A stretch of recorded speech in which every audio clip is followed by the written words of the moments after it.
Hey friends, Lainey here. I'm excited to introduce to you an incredible new podcast called Unsafe Spaces.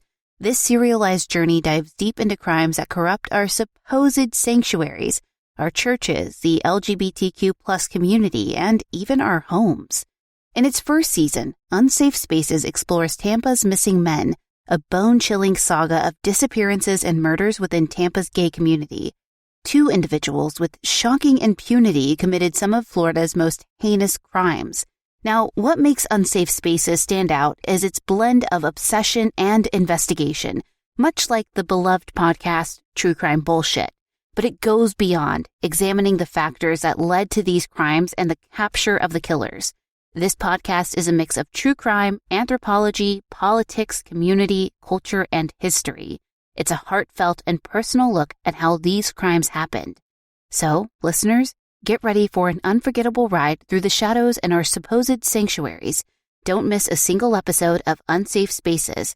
It's about to redefine your true crime experience. Subscribe now wherever you listen to podcasts. Let's violate the world. Let's bring our fantasies to realities. I'm extreme, calculated, and love it.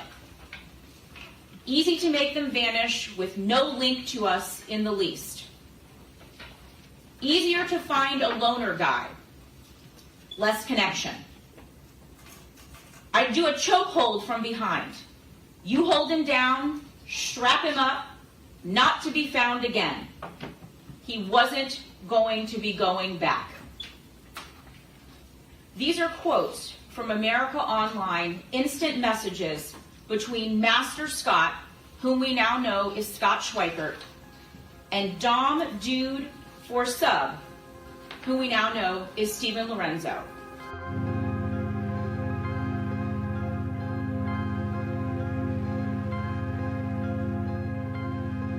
Whenever I take on a new case, the first question I find myself asking is, how did we get here? What series of events, both personal and anthropological, created an environment for these crimes to have occurred? And in this case, the answer is a lot more complicated than in others I've covered. Because in order to understand these crimes, we have to understand not just gay culture, but society's effect on it. We have to understand power dynamics in couples.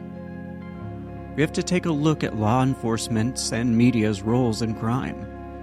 It's often a challenging, convoluted, and heartbreaking study in humanity. And so, it's hard to know just where to start. Because more often than not, beginnings are just the reverberations from a coalescence of events that came before. Few things rarely begin anymore. Usually, they just carry over. But for now, I guess we'll start with December 22nd of 2003.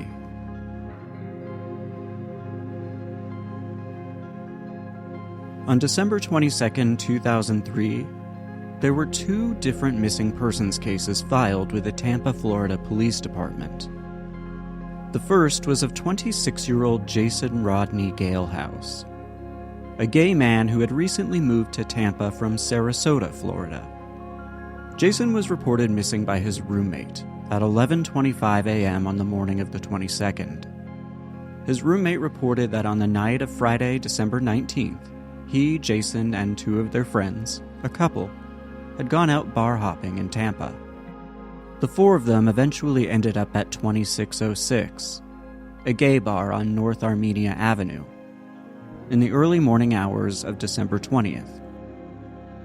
Because the four friends had driven to 2606 together, Jason didn't have his car with him. And when it was time to leave, Jason told his friends that he didn't need a ride, because he was going to go home with two guys he'd met at the bar. It was the last time that Jason's friends saw him. And unfortunately, none of them saw either of the two men that Jason left the bar with. Detective Carlos Lastra was the responding officer in Jason's missing person case, and he took the disappearance seriously, Immediately following Jason's roommate's interview and affidavit, Lastra went to Jason's place of work, a flower shop where Jason was a floral designer. And upon interviewing Jason's boss, he learned that Jason hadn't been to work in 3 days, which was very unlike him. In a follow-up interview with Jason's roommate, the one who had reported him missing, he told Lastra that he had known Jason for years, that they were childhood friends back in Sarasota. He let Lastra search the house that he shared with Jason and another roommate. And when pressed about Jason's life, he admitted that Jason had been to the hospital on 2 different occasions for drug overdoses, but that had been years prior. He said that since then, Jason no longer used GHB. GHB is a depressant drug that slows down messages traveling between the brain and the body. It's also a party drug and often referred to as the date rape drug. But he said that Jason did still occasionally snort cocaine, and that Jason had been going to 2606 every weekend for the past several months. He said that Jason did have a habit of using recreational drugs and hooking up with guys from the bars. And he confirmed that after reaching out to friends, no one in their friend group had seen nor heard from Jason since he left the bar that night.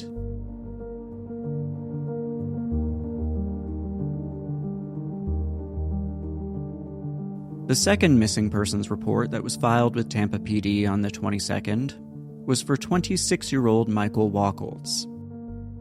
Michael had recently moved to Tampa from Tarpon Springs, Florida, about 40 miles away northwest. He was working as a waiter at Bahama Breeze. According to his former roommates, Michael was a happy-go-lucky guy who'd recently reconnected with his estranged mother, and had begun dating again after a breakup the previous year. They said that Michael had started going out with men he'd met in internet chat rooms, and that it was something they worried about.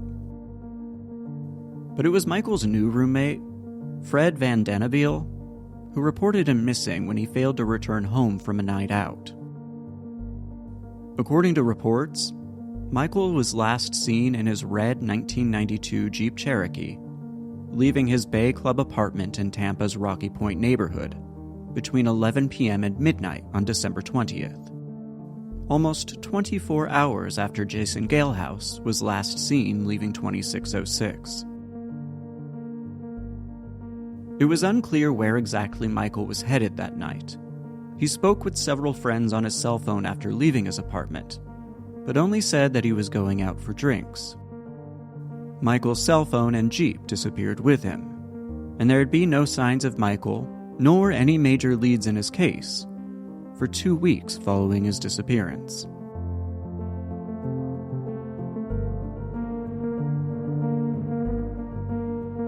Now, there are a few different things at play in the production of this podcast. For one, I am a gay man, around the same age Michael and Jason would be now.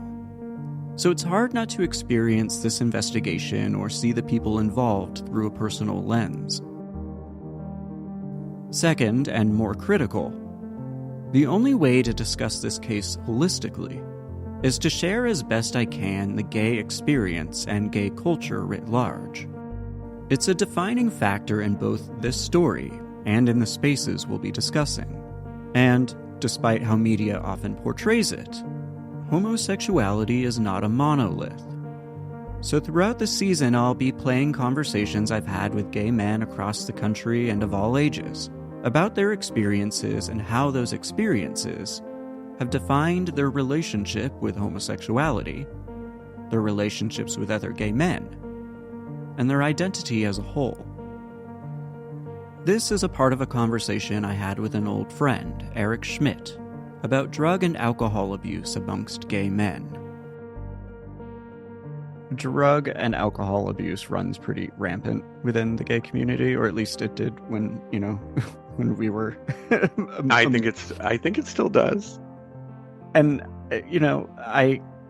for me, I can only imagine that comes from, or I will speak for myself, like when I have over-imbibed or putting myself in risky positions with substances, it was because I didn't feel comfortable in my own skin, or I had self-loathing or lack of confidence and was just afraid and needed something to take my head away from my body, I guess. Yeah. And I wonder if that has been your experience as well. Absolutely. I would say absolutely. I think also, as again, going back to that, like we don't date as teenagers. We don't learn how to form intimate relationships with people as teenagers, and then drugs and alcohol sure do make that easier. I think a lot of my drug use was very wrapped up in the perceived intimacy of either getting high with somebody, using with somebody, the sex that we were going to have while we were high. Um, absolutely. Went hand in hand with me being able to m move into a sexual space that I, you know, didn't get in the shallow end of the pool on.